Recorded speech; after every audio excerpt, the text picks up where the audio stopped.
Hello. Hello. मैं kidnapper कलवा बोला था, तोर बच्चा मोर कब्जा में है। तो जल्दी 10 लाख रुपया दे। मैं काबर 10 लाख रुपया दिया?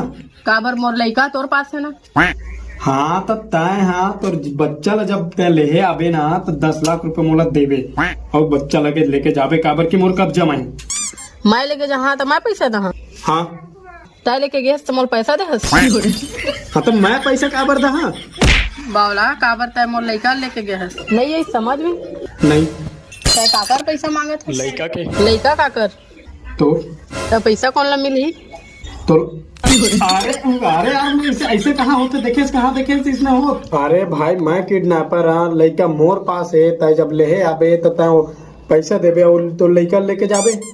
अच्छा जेकर करे लइका हो पैसा दिही। हाँ लइका काकर करे है? मोर करा त दे पैसा। अरे यार मोर करा है लड़का मोला पैसा मिलना चाहिए ना। हाँ तो कब मिली? जब तोर लइका किडनैप होही। अरे तो मोर अभी शादी नहीं है तो मोर करा कहाँ लड़का ही भाई तो लड़का लेके तो मम्मी किडनैपर के कई आकार नहीं है, मला पकड़े के हमला छोड़ दे। किडनैपर भड़वा बहुत तरीका है सिखाता है। मैं लेके जहाँ तो मैं लेके जहाँ तो पैसा